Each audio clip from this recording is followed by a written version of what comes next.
Hey guys, welcome to another episode of Love Our Life. Today I am back at Megacon Orlando for day 3. Well, day 3 for me, it is Sunday. I have a ton of panels that we're going to do, and I'm starting this video off on the fly because I am very late for a panel for the Howard family. So I'm going to try the best I can to make it. So let's get this video started. So come on and join me.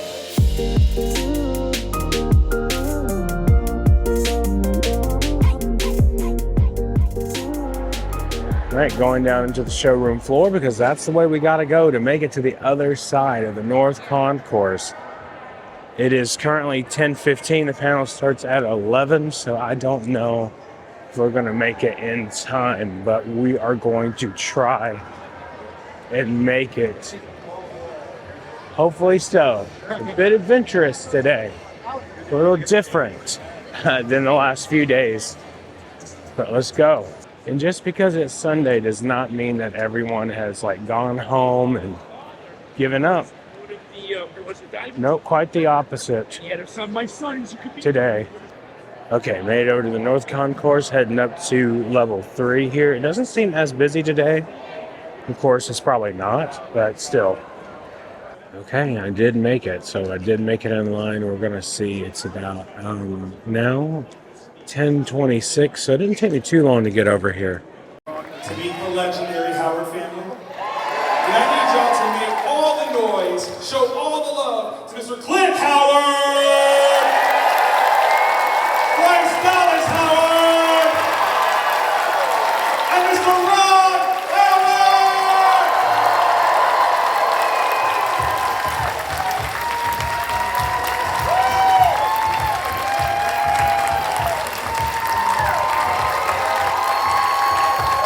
This energy, it's a beautiful crowd. Make some noise for yourselves. We are so glad that you're with us to close out this last day of Megacon. How has the weekend been treating each of you so far? Well, the title, Megacon, Right? certainly is appropriate. Come on now, come on now. Kat, my wife and I, we stepped into this place and we were just bowled over by the size, and then on top of that, just a real genuine enthusiasm and appreciation for what we do, and it really makes it worth it to come out here and visit.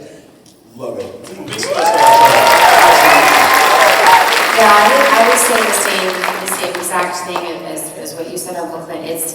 You can feel the love, the joy, the enthusiasm for storytelling, for character, and the community that exists because of that. And it means so much to me. It means so much to us. It means so much to everyone who comes here, and is sitting behind the table that you all show up. And it's also, for me personally, it was incredible because I'm here with my family. And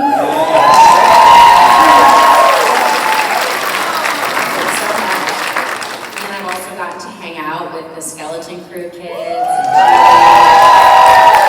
and all the Twilight folks. So, it's wonderful. It's been a blast. And I took a few minutes and walked through yesterday the floor. And because I could just feel there was so much fun going on over there that I wanted to see what it was about, and it was a blast. And I made a video and I sent it to my wife Cheryl and my partner at Imagine, Brian Grazer, and I said, "This feels like Mardi Gras without the debauchery." It's really, the energy is so great, and this is my first time at a convention like this. But I'm told it's one of the best. Absolutely. And the story begins in Oklahoma. And it's my mom, whose name is Jean Frances Spiegel. She was born in Megacon, Oklahoma. That's right. My father, whose name back in those days was Harold Beckenholt, who was born on a farm in Cedarvale, and Kansas. And separately in the 30s and into the 40s, they had this dream of being actors. And, Mom wanted to be like Lana Turner, and my dad wanted to be like Gene Autry or Roy Rogers, a singing cowboy. Nobody told him that he couldn't carry a tune, thank God, because he kept up with the dream. They met each other at the University of Oklahoma, and they went on this adventure together very romantic. It must have scared the daylights out of their families because they had no business believing they could make it in the entertainment world. I had an aptitude for this, and I started picking up on the dialogue, and they had no enthusiasm for being stage parents per se, but they just felt like, my dad felt like, well, I might not be able to share a lot, but I can share what I know about acting with Ron and then eventually with Clint. And that led to things like, you know, the Andy Griffith Show and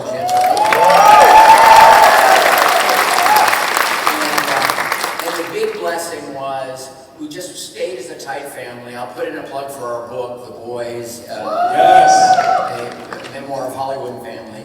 We talk a lot about our childhood, and we talk a lot about our parents who did change the course of our family history.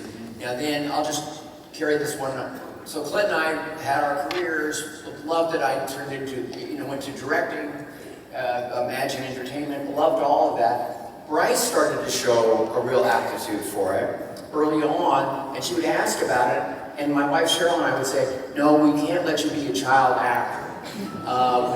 We don't have the bandwidth to do what my parents did, which was really supervise us. Right. And plus I felt like that, even though different gender, I mean, look, as both a consumer and producer at Imagine Entertainment and as a director, I love what's happened. I love that there's a kind of a narrow casting. Stories can be more specific, and there are reasons to make stories. Audiences don't have to be so huge for a show to be successful and find a loyal audience and run. Right. So that's all great. By the same token, it doesn't feel any easier. I don't know what the people whose autographs you're getting, they work real hard and they really have to keep hustling. Of course. And to try to keep proving themselves over and over again. The competition somehow is higher than ever. And yet, I do feel like there's a kind of the globalization of entertainment is a really healthy thing. And I think all cultures are learning from one another, and I think performances are getting better. Aware of the family's legacy in acting and all these things. Like, when did you first go, hey, we're kind of famous, aren't we? When did you realize that? It's so interesting because it was sort of like a slow dawning realization, but I really wasn't exposed to scenarios where I would feel that. Gotcha. So for example, like, I think because they were both raised on their parents' sets that then became their sets, Right. It felt very natural to bring children to set. So I got to constantly go to set with my dad, starting from a very young age, and I absolutely loved it. And so my perception of his job and of the, quote-unquote industry was the crew. And the actors were certainly a part of it, but I was kind of kept away from the actors because I'm like, I'm an annoying kid, so so it was really the crew, and so and I went to a couple of premieres. I remember, this is a very, very vivid memory, and this doesn't have to do with kind of like celebrity in our family, but I was like, oh, fame. I was at, we were in Tokyo, and we were showing Far and Away to the royal family, and I was 11. And Tom Cruise is, I'm sure you all know this, is extraordinary when it comes to press and fan engagement and all of that, just, absolutely tireless. And he was walking in front of me, kind of like 10 feet in front of me, on this red carpet, and all the fans were excited, and he was waving, and he got a little too close, and his arm got sucked in, and then his entire body got sucked into the crowd. And at that point, I just knew Tom as the guy who works with my dad, and like Nicole, they were awesome. He would do backflips on set to entertain us, like truly, literally. So it was just like, it was like my dad's like young friend, kind of. And seeing him get sucked in there and then everyone kind of diving in after him, I was like, is he dead? It was really crazy. And then they pulled him out and he sort of shook it off and then he kept going. And I was like, is this because people love him? Like it was a really kind of weird moment, but not a bad moment, Gotcha. you know, because Tom was right back at it, and you could tell that everyone was, you know, was a very happy energy all around. Wow, so that was so much fun hanging out with the Howard family. I love that family. A lot of the films that they've done, and then just experiences, like just callbacks, like during that whole panel made me realize that there's movies that I love Ron Howard's directed and that Bryce Dallas Howard has been in that I haven't even thought about. And I was actually thinking about Bryce, about how she can play so many different characters. And I originally know her from The Village. That was like the first film that I think I saw her in. And huge Bryce fan ever since then, but she's been able to change so much and adapt with each character that she plays, from things like The Help to Jurassic World, and now in a directing role and directing some Star Wars stuff. I mean, it's just amazing. It's just so awesome. And then also being able to see Clint Howard, and even brought up his Seinfeld cameo, which was awesome. I'm so glad that he mentioned that. But man, it's just so cool. So now I think we're going to go in here, and I think we're going to meet Matt Cardona, aka Zack Ryder, from WWE. Well, he's not with WWE anymore, but I think we're going to go in here and meet him, and then we got to go around the showroom floor a little bit, and then we're going to get in line for Andy Serkis, which is at 2. And then we have Jamie Campbell-Bower, also who plays Vecna, a little bit later today. So, crazy. Now, this isn't related to Megacon, but here's the Stella Nova Resort, which we stayed out a couple of weeks ago. It's the Epic Universe Hotel, and there's Donkey Kong Country and Mount Beanpole for Super Nintendo World at Epic Universe. Crazy to think about it. You can see it all from right here. Pretty cool, though. Just had to throw that in there. Bit of a change of plan. I kind of waited around for a while, and it's actually going to be late. So now I need to get out on the showroom floor, walk around a little bit, because I'm not going to have tons of time out there today to check out everything. So I'm going to go ahead and head back down there, and then we're going to get in line for Andy Serkis, like not too long from now. My gosh, look at all that. Woo! That looks crazy. We're just going to walk around down here for just a minute, because we're going to have to get back in line in a moment. But yeah, it's getting a little crazy now. So I'm walking around trying to figure out all I'm going to show you guys, and I've shown quite a bit here.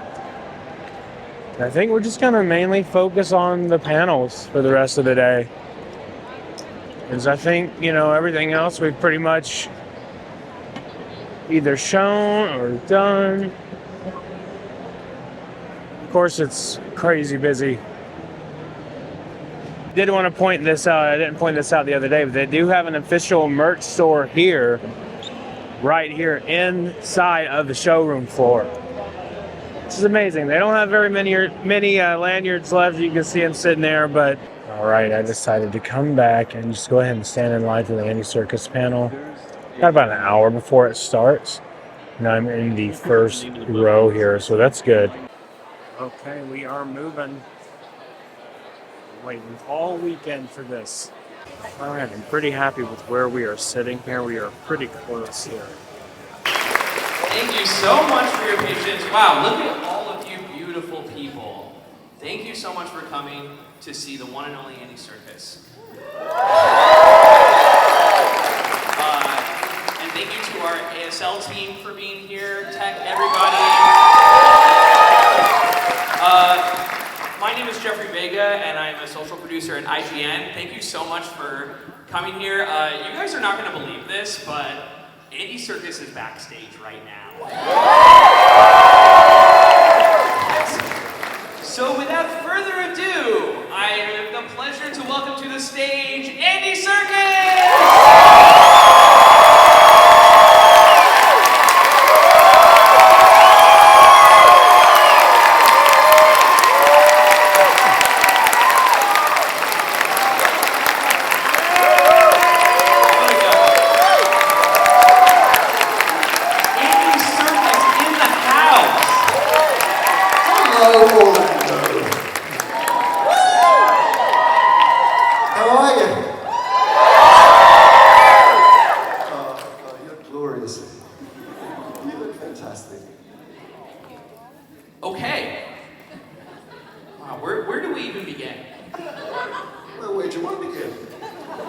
That's a good question. I do have notes.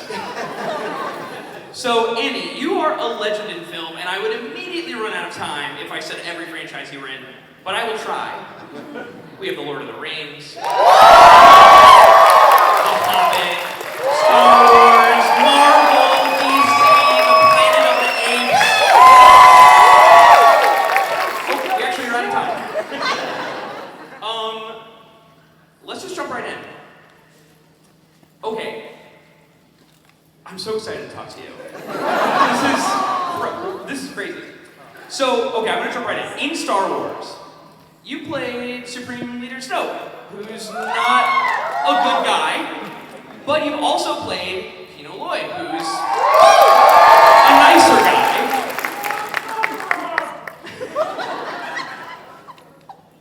Would you say you have more fun playing heroes or villains? Oh, that's a good question. We're starting off strong. That's an easy one to start with. Look, the thing is, I love playing both, obviously, because I have played, both. More on the villain side, it has to be said. But what I love about all of the characters that I get to play is, and especially in this arena, in these great big epic stories, is to investigate the human condition in all its manifestations, and there's a kind of a whole spectrum of the way that the characters that I have played over the years, what ties them together for me and my approach to them is not classifying them as good and bad. Simply, there's the nuance of all of the individual characters is what is delicious about attempting to play those characters. And so for me, there are some amazing, Kino's journey, Loy's journey starts off as someone who you think is going to be a complete arse, and you're going to hate, and then by the end you realise actually he is damaged, he has suffered, and he is trying now to work for the greater good. So whenever I play a character, I look for all the kind of the moral spectrum of the character. For Snoke. His mother loved him. And he had a terrible accent with the blender, so I mean, it really wasn't his fault. No, I mean, but even so, even with Supreme Leader Snoke, there is a bizarre vulnerability to that character. He isn't a kind of evil.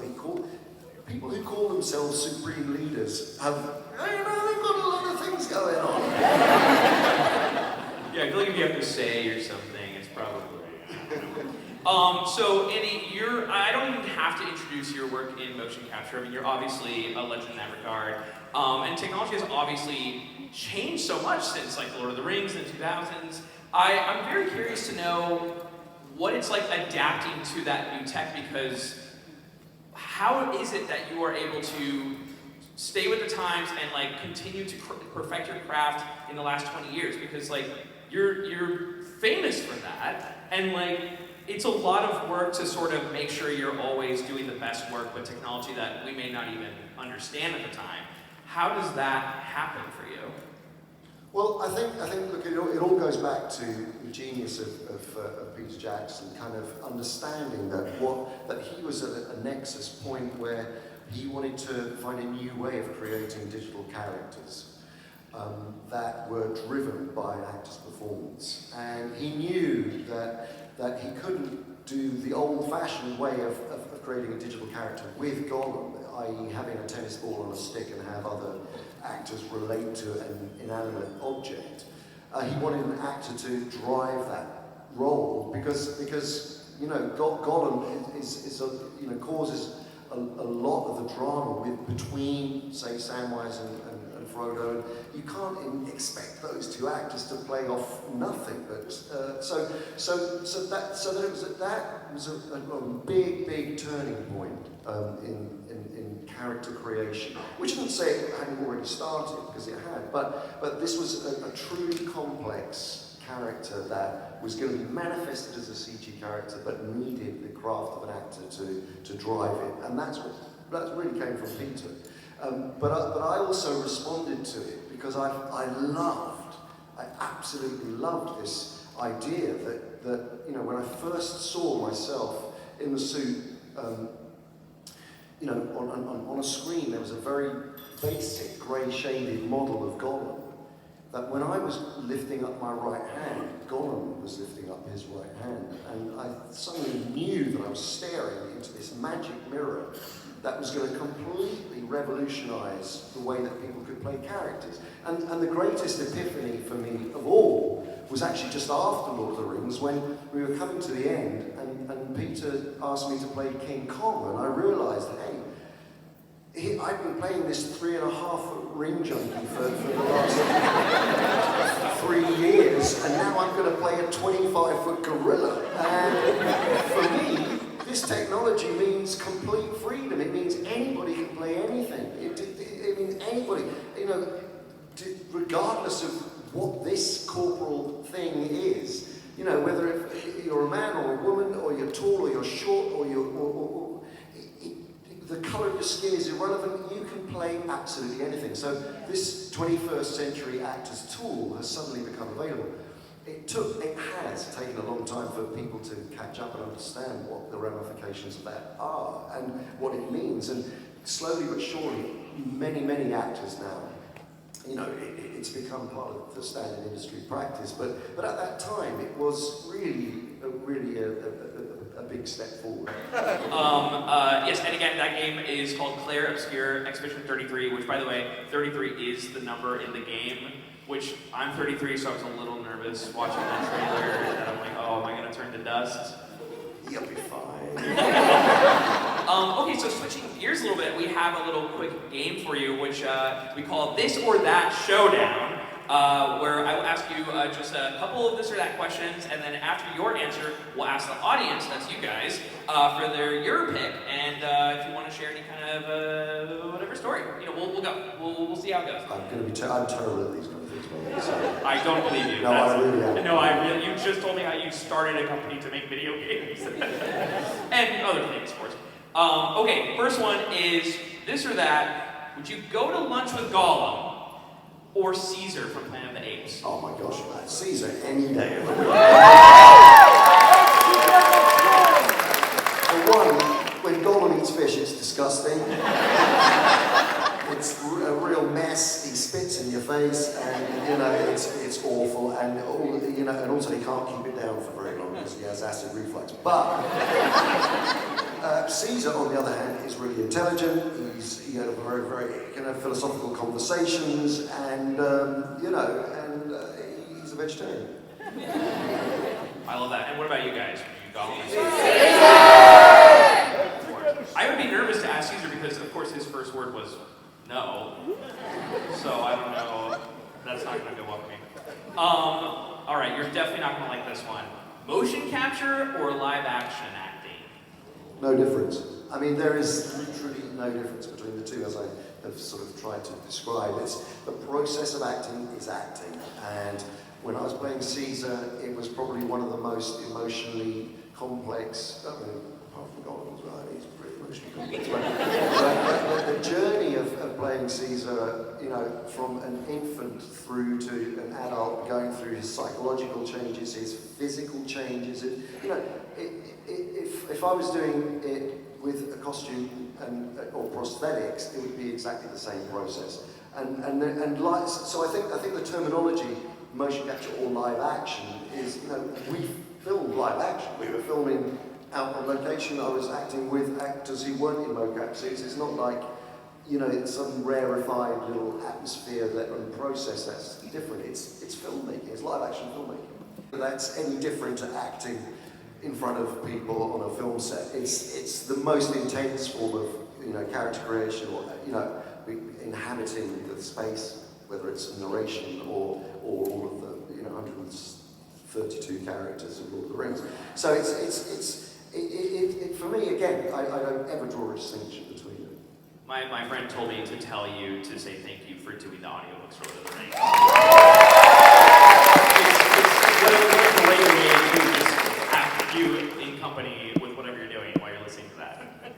Well, you're not just focusing on the book you're reading, Yeah, that's no. right. Now, all the people have said that, it's great, you know, it's so great. You know, when I'm at working, and listening to Lord of the Rings. It's just like, I'm like, well, you should be working. When I'm driving and I'm just totally into the middle of that. You should be driving. Just watch out. Okay, this or that. Would you want to be on a bar trivia team with Alfred from the Batman or Supreme Leader Snow from Star Wars?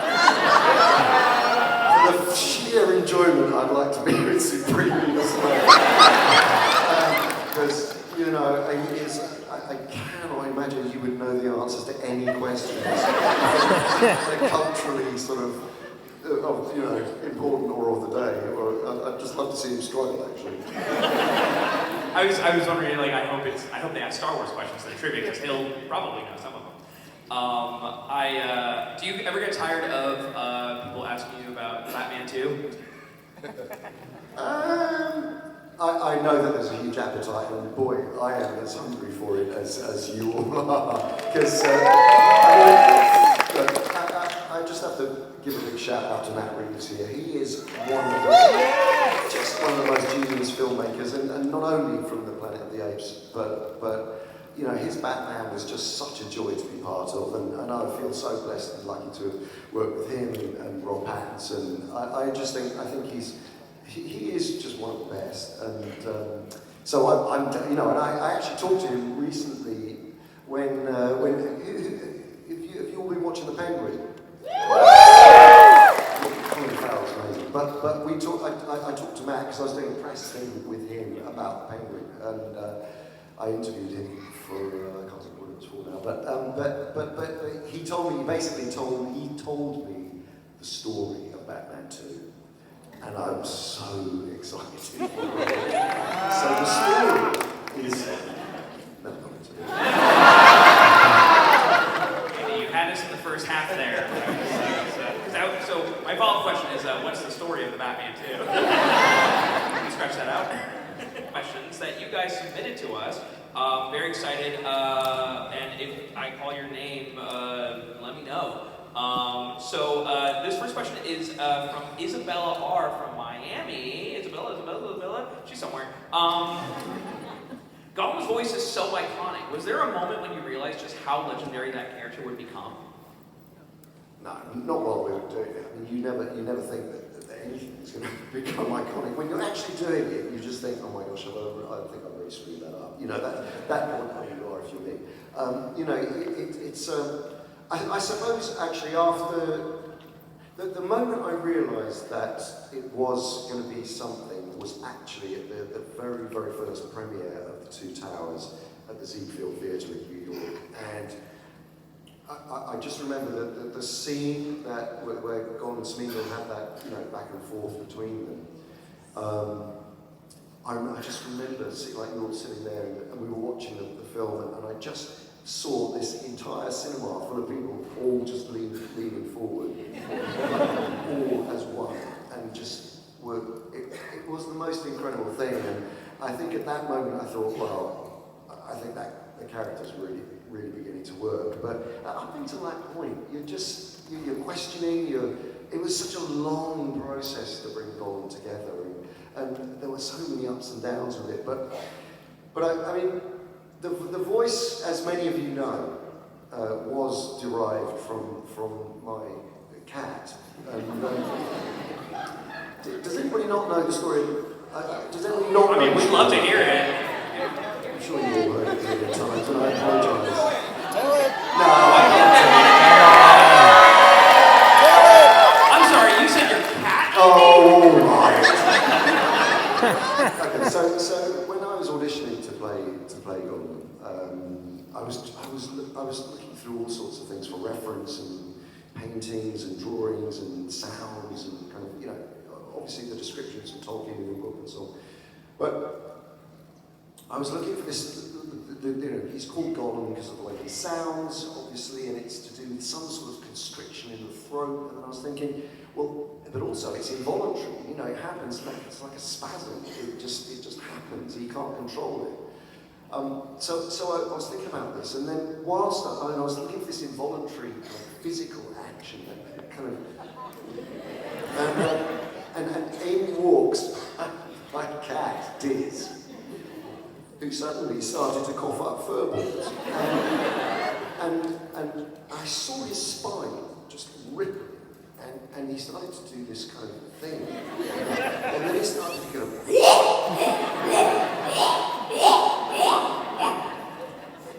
and that sound, I thought, that's it. That's it. He can't control how he's doing that, and all this stuff was coming out of his mouth, and it was really disgusting. And then suddenly I thought, but that's it. That's how he kind of becomes.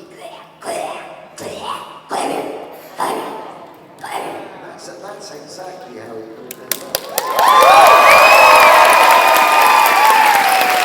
Okay, we're almost out of time. Jocelyn B. from Jacksonville, Florida asked, Jocelyn, did you, no? Okay. She's in the background. If you had to use one of your motion capture voices in everyday life, which one would you choose and why?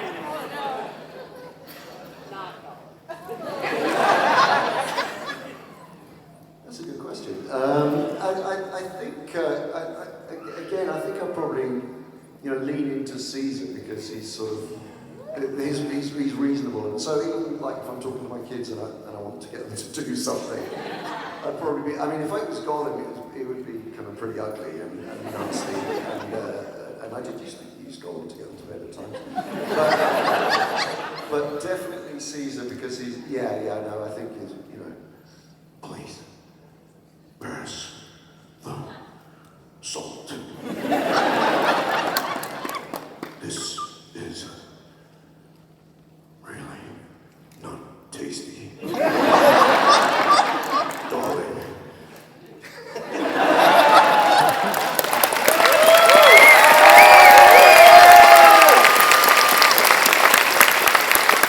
Your kids are like, your dad takes a long time to say what he needs for the grocery store. Andy, thank you so much for your time. Guys, give it up for All right, guys, so that was my time out here at Megacon 2025, and what a way to end it. Now, today, I just pretty much stuck to panels. I didn't really walk around. It's showroom floor is crazy, and you guys can check out that in the last 2 videos if that's what you're here for. But this day was mainly about Andy Serkis and was about the Howard family, which was amazing. Had such a good time. Andy means a lot to me personally. I did not meet him. Unfortunately, I just, it's a lot of money. $100 is a lot of money in the grand scheme of things, especially this year. There's a brand new theme park opening. We have other things that we're paying for to do, and it was just kind of like one of those choices. But I knew that I had to make it to the panel. And Andy's such a lovely person. I mean, you saw that he gave a hug to the host and to the sign language lady that was up there. Gave her a hug. And it's just warm stories, just a warm presence about him that comes through. And it was just amazing. And I'm so glad that I got to see him, hear his stories, and he's not short-winded. He's very long-winded. So they only got to ask him a few questions because he would answer things in such depth, and that's what I love about him and about the whole Lord of the Rings trilogy and everything like that. Like, there's so much meat to that, like to the story, to the behind the scenes, and there's just so much. It was so cool to see him and to get the out of him today. I can't do it. My voice is gone. I need to go home for a couple of days and rest and not do this thing. But you guys know that I probably will. I actually already have a reservation at Magic Kingdom tomorrow. So you can hear it in my voice. I just got over the sickness not too long ago, and it's still like the cough is still there. So it is what it is. But I had a really good time. Thank you guys so much for watching. If you are new here, please consider subscribing. Hit that like button and the notification bell so you know when our next video is coming out. And remember, the road goes ever on. I will see you next time.